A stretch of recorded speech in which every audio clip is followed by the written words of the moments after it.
Today's teardown is on a Nissan engine. I think I talked about this in one of my past videos.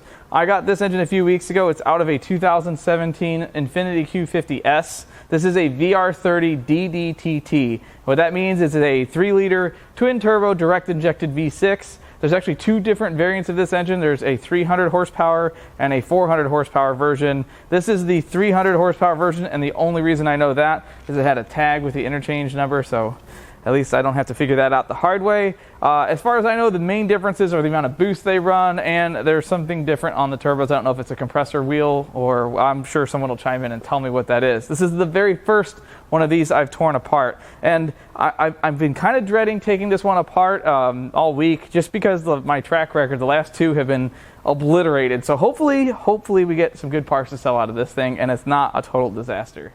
This engine has some pretty cool tech on it. I really like the way this thing is packaged. I'm sure I might be singing a different song at the end of the night here, but it has an electronically controlled wastegate, which is pretty cool. Long gone are those days of using a DOS device to trick an internal vacuum-operated wastegate to run more boost. This is simply a tune away from running whatever boost you want to run. I mean, I'm sure there's limitations there. It also has twin water-to-air intercoolers, which is awesome. It's super compact. There's a lot lower chance of boost leaks, so that's kind of cool. And yeah, I mean, everything else looks very similar to its predecessor, the VQ.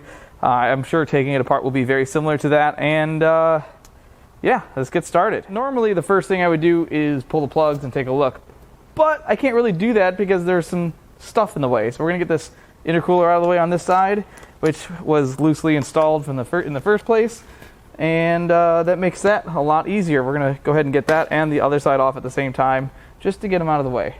Now I can get the coils out and the plugs out.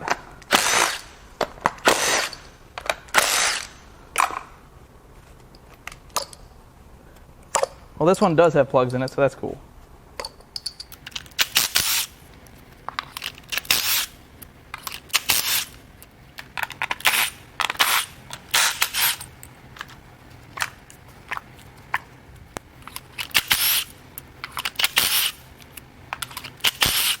Pretty good sign when all the plugs look the same. They all still have their electrodes. They all came out the same, and none of them have that infinite gap like the last two engines had. Next, we're going to pull the upper plenum off and then the lower manifold.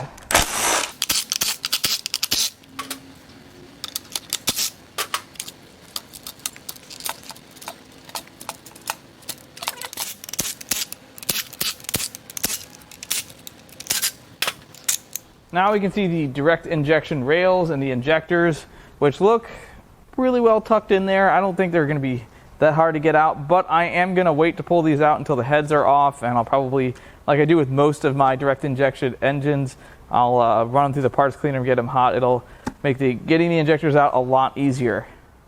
This is a pretty common view of the intake port on a direct injected engine, especially ones that do not have port injection. There's no fuel to wash the carbon away, and eventually what will happen is there'll be so much carbon that the valve cannot seat, and you'll have low compression and misfire issues. I've had that on BMW N55s that were in wrecked cars that sat for a while, or 3.6 GM engines.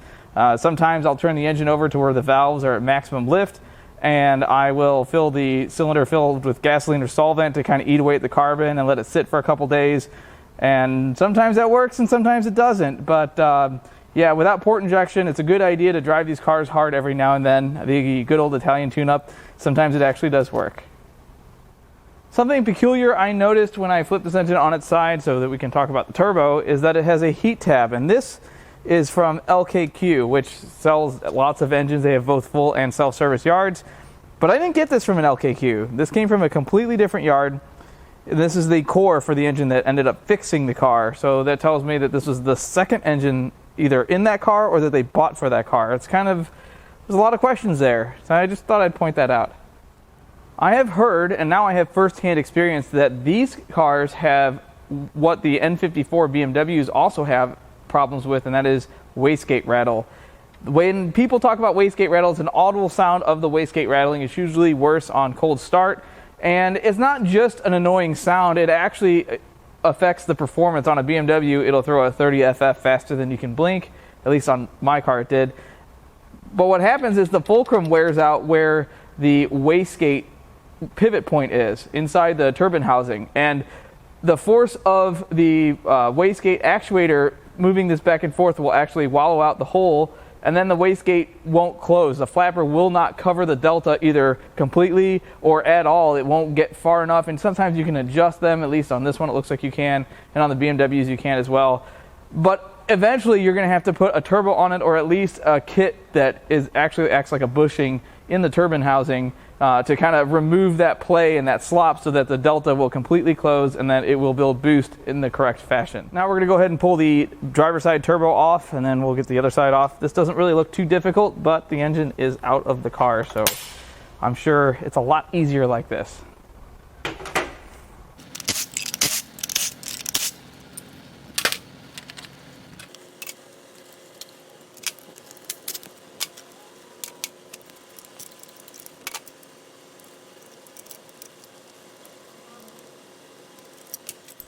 Now let's go ahead and get the passenger side off. This one also has wastegate rattle. This is actually worse than the other side.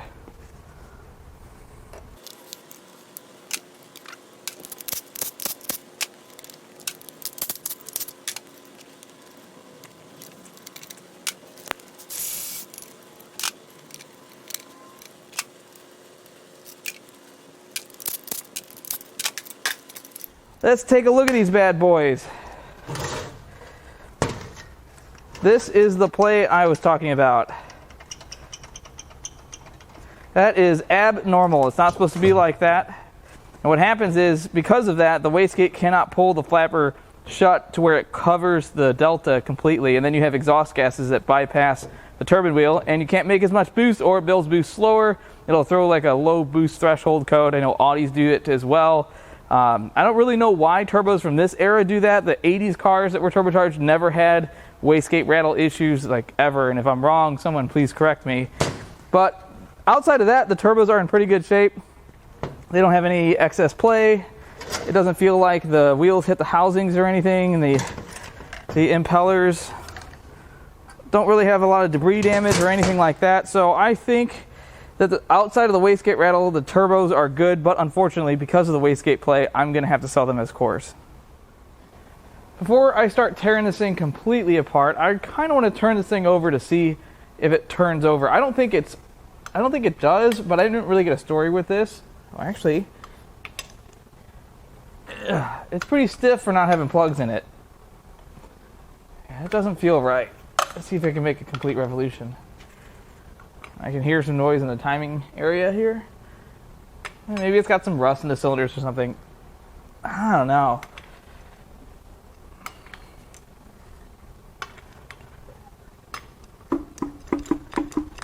Uh-oh. That is not a good sign. Before we pull the driver's side valve cover, I'm going to go ahead and pull the high pressure fuel pump out of the way and get that off. I don't think the valve cover will clear it so easily, so let's get that off first.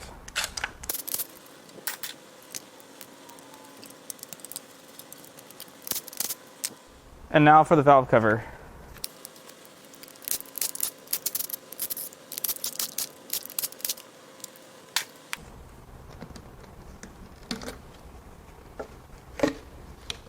This looks exceptionally clean in here. I don't see any signs of oil varnish.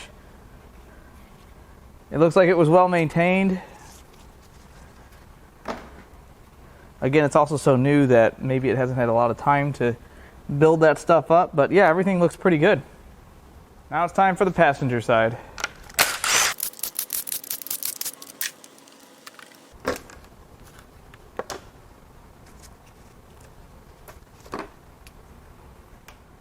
This side also looks very clean. I don't see any signs of misuse or abuse. Again, we're not really pulling the caps off yet, so we won't see if it was an oiling issue until we start doing that. The next part I'm going to pull off is the electronic water valve. That is this piece right here. It's in a very convenient location.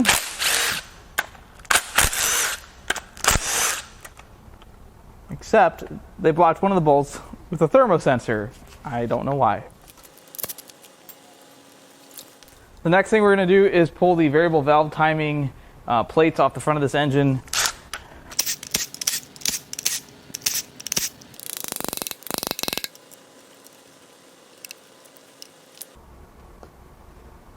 Well, now that looks pretty sludgy, doesn't it? Now for the other side.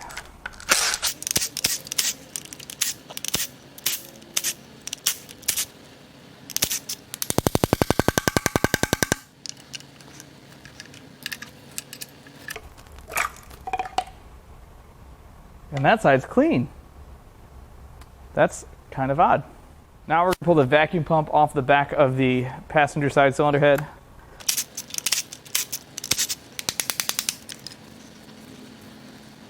While I'm back here, I'm going to pull the covers. They're kind of part of the valve cover on the back of each cylinder head. Just so later when we go to pull the cams out, it's a lot easier.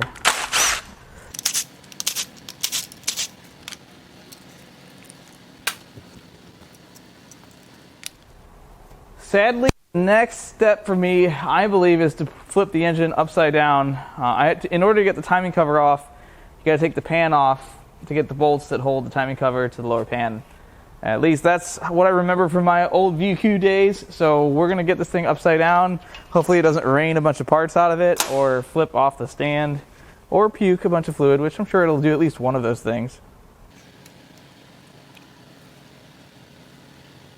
Now this engine has something that I've noticed on a lot of late model engines that I'm not very fond of, and that is a plastic lower oil pan. And I don't like this for many reasons, and I understand it's cheaper and it's probably a little more flexible than aluminum would be if it hit something, but why is this plastic and not steel? Because this can break very easily. If someone goes crazy on the drain plug, it's easy to break the pan there. But more importantly, over time, oil dries this out and this becomes extremely fragile. So it'll be interesting to see how these are when they're 15 years old, but I'm sure the manufacturers aren't really concerned. But let's get this off so we can get the bolts out of the timing cover. Maybe we'll see some carnage in here.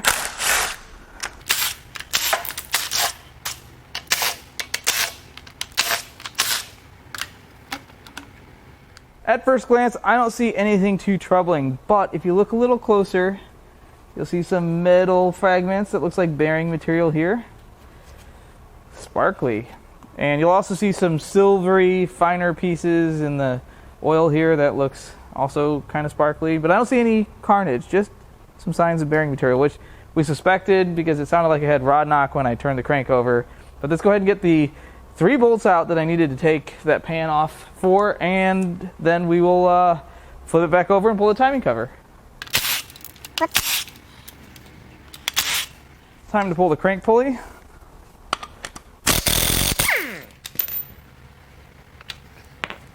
Now it's time to pull a whole bunch of 10s out and then some larger bolts once we get the 10s out.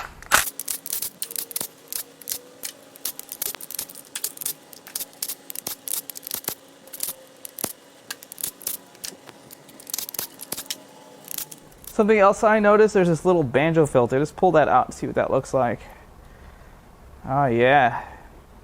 Full of metal. All bearing material. Now we're going to pull the turbo feed lines off the timing cover.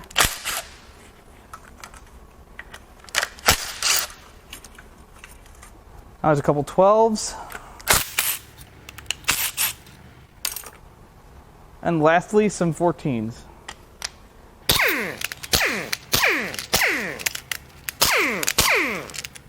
Now I think we're ready to pull the timing cover, which is hopefully going to come off very easily, but I have my doubts. I missed some bolts.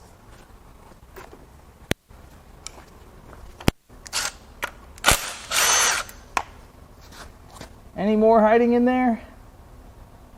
I think that's it. God, I hope that's it.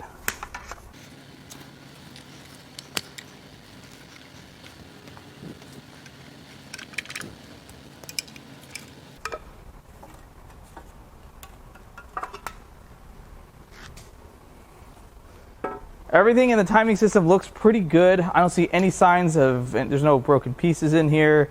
All the guides look nice. But before we take any of this apart, I'm going to go ahead and break the bolts loose that hold the cam gears and phasers onto the cams. It'll make taking this apart a lot easier with the chain on it. Let's go ahead and get the cam gears loose.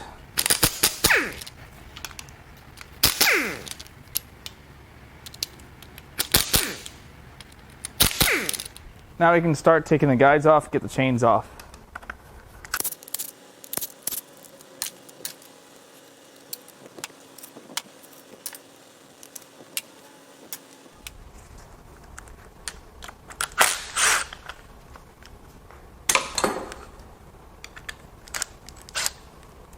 Two different size. Okay.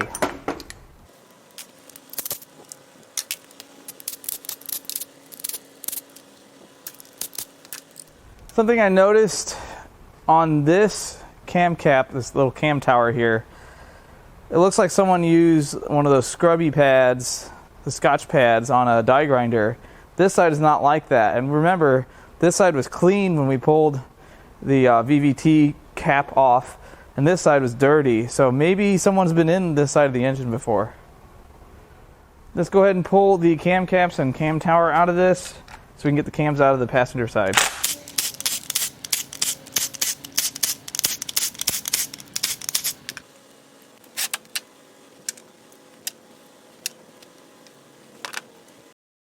Right off the bat, I can already see some scoring, especially on those two journals. There's a little bit here as well. This is definitely starting to smell like oil starvation here. This is what the cams look like. A little bit of bearing material on that journal. And they have some scoring. Right there is pretty bad. I can feel that with my fingernail through this glove. Now for the driver's side.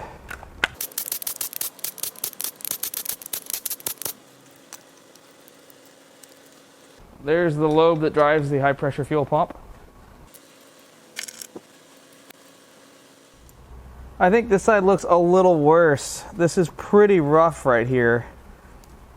Most of the machine surface is gone, at least on that journal. This one just has some scoring, and there's some grooves right there on that middle journal. That one's really deep. I can feel that with my fingernail.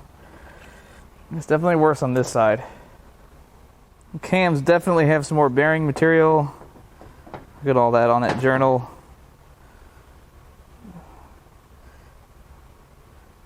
Yeah, it definitely looks pretty bad.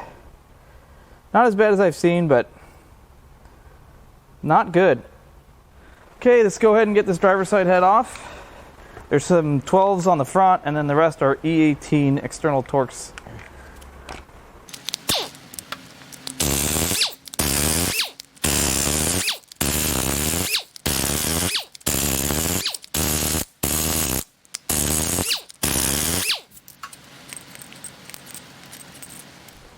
Here we go.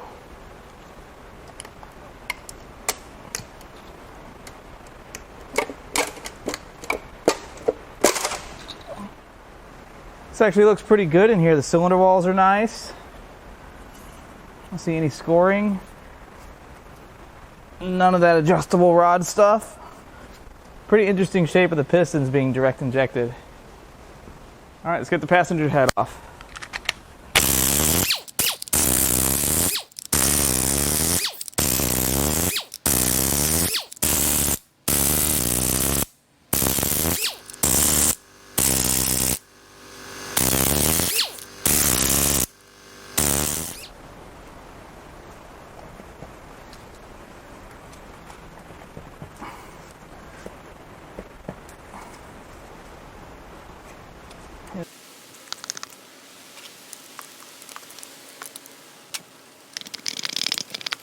Man, the dowels on this, whew, it's a workout.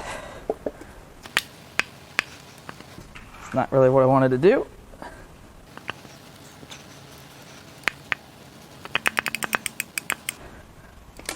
Whew. This side also looks pretty good. I don't see, there's no like valve to piston contact. There's no scoring in the cylinder walls. That side, that cylinder has a little bit of staining in it. Not terrible. Let's turn this over and see if we can find a problem cylinder. Well, it actually takes a lot of force to turn this over. Uh-oh, I already see a problem.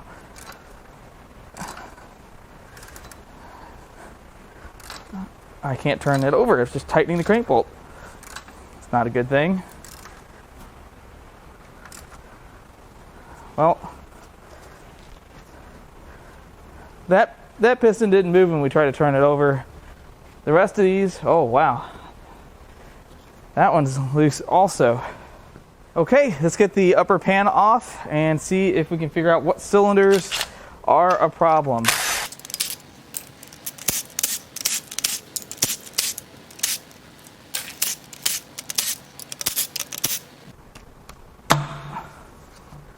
Gotta give it a good old thunk.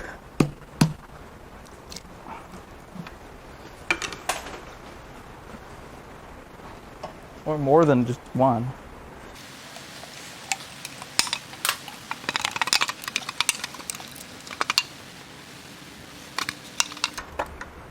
There we are. Okay, let's go ahead and get the oil pump chain and oil pump off.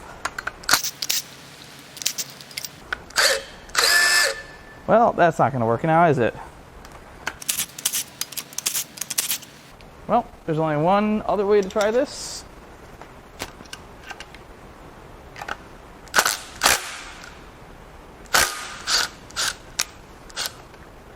That worked. With all that out of the way, you can see that there is something significantly wrong. If this much force is not... Oh, there we go. It moved a little. Oh, I see something really bad. That is bad. Like, real bad. That's why it's so hard to turn as part of a main bearing. I'm not quite sure if that's the thrust bearing on this engine. It's either way, that is bad. I am only going to be able to get a couple of these rods and pistons out before I have to pull this bed plate, which I appreciate you guys correcting me on one of these videos. So I can get to the center two cylinders, and it's interesting that this crank does not have shared journals. It has an individual journal per cylinder, which is kind of cool.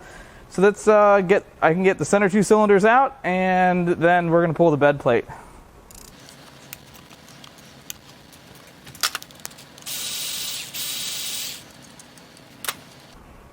Whoa, that's not right. That is a spun rod bearing.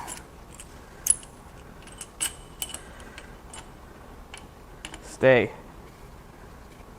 Let's see if I can get the rod piston out easy. Nope. Let's see if I can get the bearing. Man, look at that bearing. Come out of there. It's totally wasted. No. I'll get that later. Yeah, the crank is really torn up. I've seen worse. That can probably be fixed at a machine shop, but I don't know that it's going to be worth it.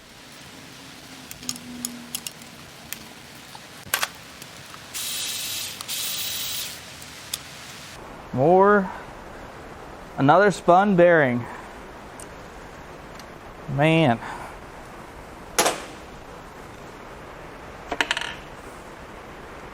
I don't know if I can get these bearings out. Oh, yeah, I can. Now, they didn't spin on top of each other. They're just moved from, their orientation has changed from where they're supposed to be. They have significant wear. Look at that discoloration from heat on the side of that rod. Okay, let's go ahead and get this bed plate off.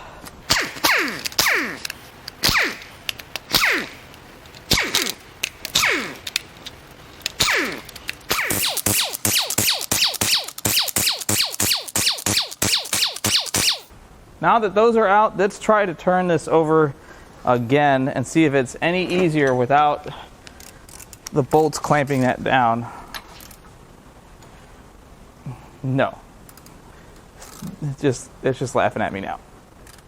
Okay, let's see if we can get this pried off. They leave us a place to do that.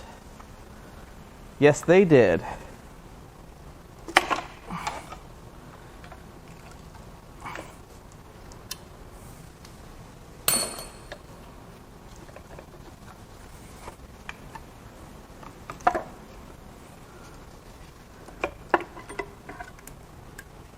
Ooh, let go.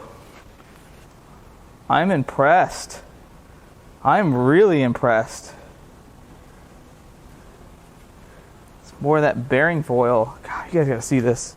Here is the second main journal. Oh my God. Nice bearing foil. It's pretty bad. This is the thrust bearing, the third one back. And it's got more of that foil underneath there. You can definitely tell this got really hot. That is, it doesn't look spun, but there is definitely a problem there. Even the rear main looks bad. I can't really see what's underneath there yet. We're gonna go ahead and get the rest of the rods and pistons out of this and pull the crank out and see how bad the damage is. I'm really stubborn. I gotta get this thing to turn over. Oh my God, I still can't do it. It still just keeps over tightening the crank bolt. That is, oh, wow.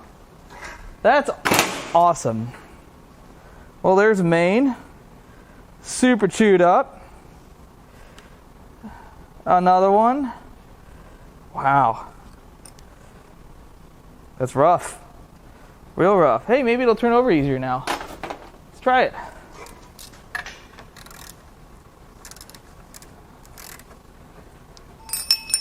No, we're just kicking mains out at this point. Even that one. Whew.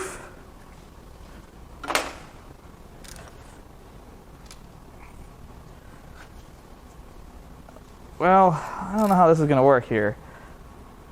I can't really... There we go. Yeah, look at that. It kind of turns over now. Let's get what we can get off and then force it, get the rest of them out.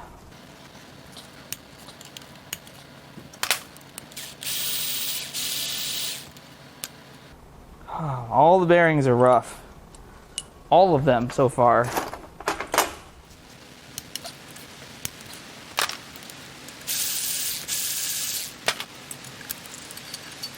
I think what we're going to have to do is get the caps off of those 2 remaining rods and pistons and then lift the crank out.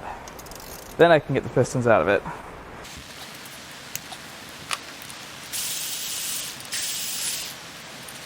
Well, that one's got a spun bearing too. Okay, let's get the crank out.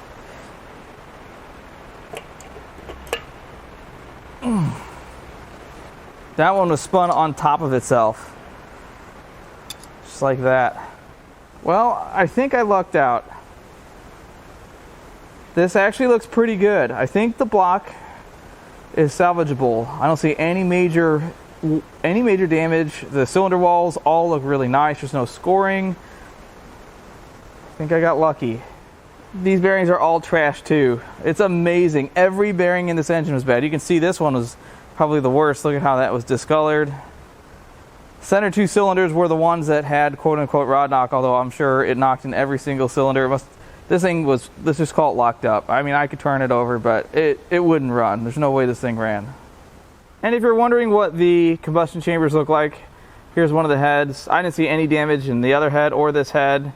That one dowel really fought me on the passenger bank. That was a lot of work to get off, but no damage. It's safe to say that that was not a failure from lack of oil changes or abuse, not running too much boost or sucking in water. That was absolute negligence from not putting oil in it, not checking improper oil level. I mean, engines need oil. You got to keep some oil in your engine, otherwise they let go or lock up just like that did. I did get a block to sell, so that'll be pretty cool. And being the first of this engine that I've ever taken apart and tried to sell parts from, it'll be interesting to see what other parts sell. If you'd like to buy parts from this engine or any of the other engines I've torn down, I'm going to leave my email in the description. I appreciate you guys watching, all the comments. I love it all, and I'll catch you on the next one.